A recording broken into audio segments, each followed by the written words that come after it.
नमस्कार दोस्तों। कैसे चल रहा है आपका? घर बैठ के उस ऐप से पढ़ रहे हो नहीं पढ़ रहे आप?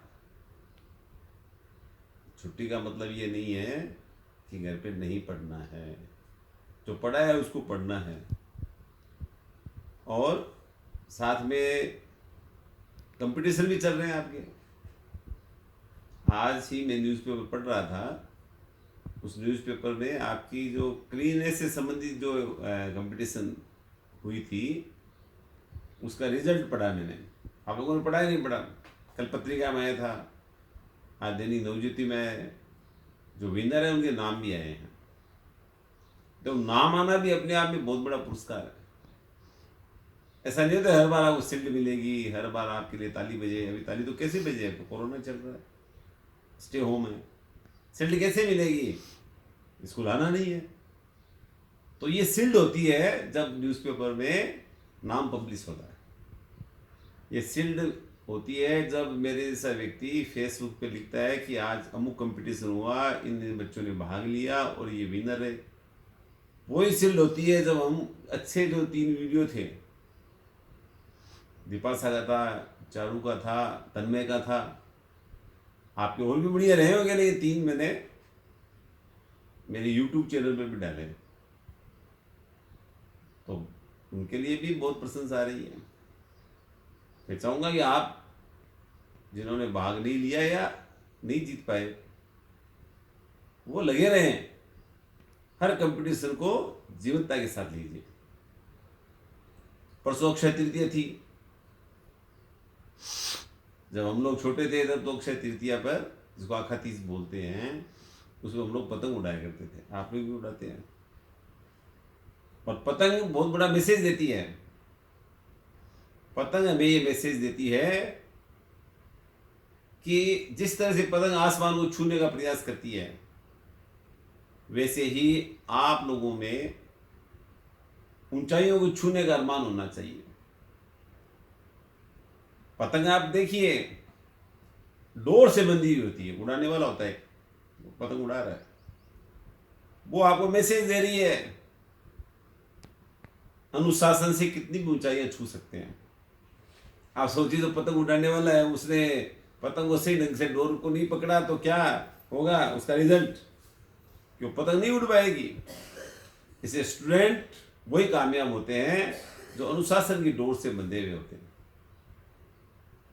तब वो पतंग आसमान को छूती है, तब वो पतंग गुड़कती गुड़कती बोलते हैं इसको, जैसे गोल गोल घूमते हैं उसको।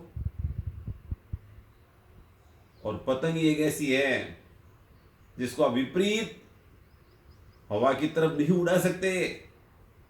कितना भी उड़ाकड़ हो, जिस तरफ हवा बहेगी पतंग उसी तरफ जाएगा। उसी प्रकार से आपको समय के साथ जीना, समय का चलना आना चाहिए। ये जैसे कोरोना महामारी आई, हवा की दिशा को पकड़ो, आप ऑनलाइन की तरफ बढ़ो। जो स्टडी मेट ऐप आपको दिया हुआ है वो हवा का रुख है, उस रुख की तरफ आपको बढ़ना है, तब तो आप आगे बढ़ेंगे।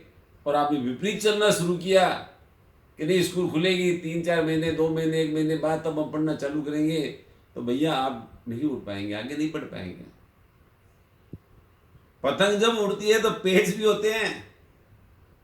जब कोई पतंग उड़ती है ना ऊंची, तो दूसरा उसको काटने का प्रयास करता है। ये हमें मैसेज देती है कि जीवन बहुत प्रतिस्पर्धा का होता है, बहुत प्रतिस्पर्धा है।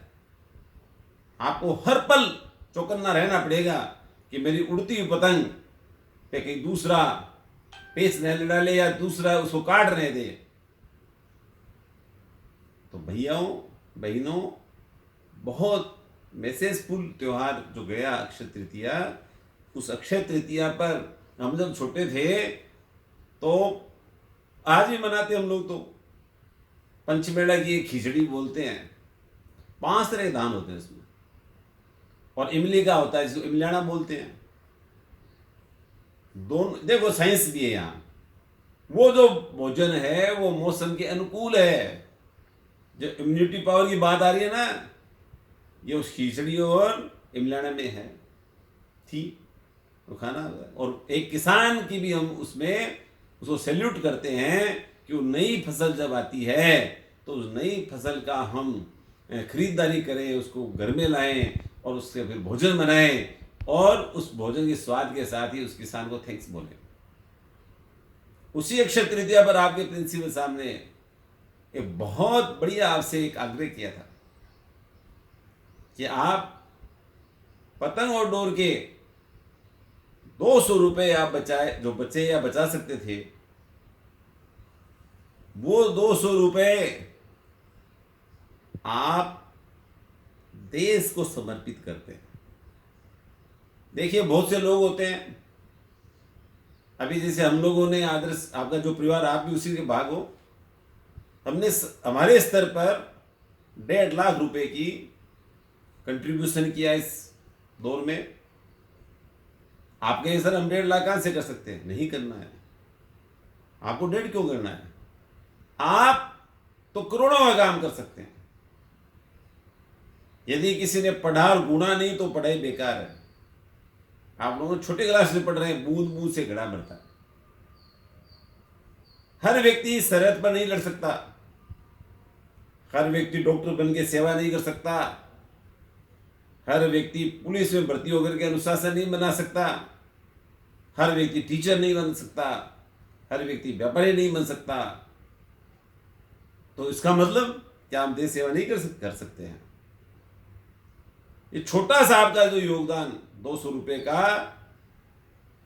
वो 200 रुपए का योगदान हम लोग ये चाह रहे थे कि वो राशि इकट्ठी हो और हम पीएम केयर फंड में उसको डोनेट करें और हम पूरे शहर को ये दिखाएं कि आदर्श क्रिएटिव स्कूल न केवल पढ़ाई, रिजल्ट, डिसिप्लिन, बल्कि देशभक्ति में सबसे अव्वल है।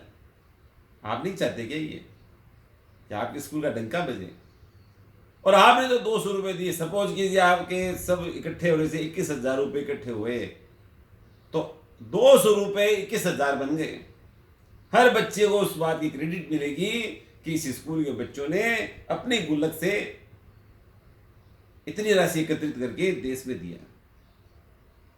पीएम केयर फंड में पैसे देंगे तभी तो अच्छी एपरेटस आएंगे, तभी तो अच्छी मेडिसिन आएगी, तभी तो रिसर्च सेक्टर बढ़ेगा, तभी तो नए हॉस्पिटल। अभी आपने बोला, सुना होगा, 87 में हॉस्पिटल की संख्या बढ़ गई, बेडों की 100 हो गई।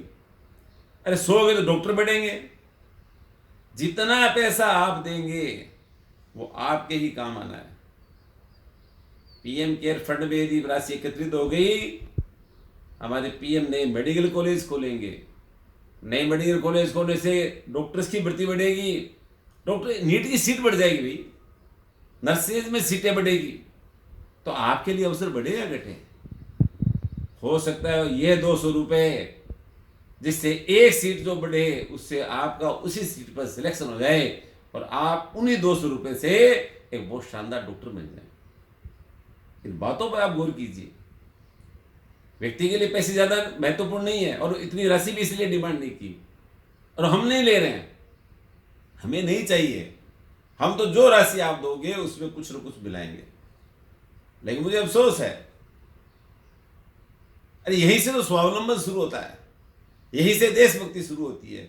आप पढ़ेंगे, किताबी ज्ञान से ज्यादा आप में देश के प्रति भावना, शानदार संस्कार और दया भाव यदि नहीं है तो पढ़ाई व्यर्थ हो गई। तो आपके गार्जियंस यदि सुन रहे हैं, उनको सुनाइए इस बात को,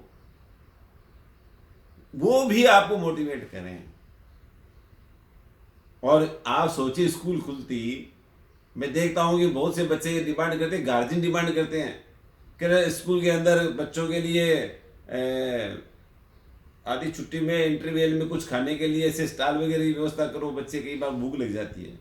अरे आप रोजाना 10 रुपये 20 रुपये ये मूढ़ी खा जाते हैं, ये कुरकुरे खा जाते हैं, आप कोई और कुछ चीज़ें जो भी मुझे तो इसका पता भी नहीं, लेकिन खर्चते हैं ऐसा बच्चे।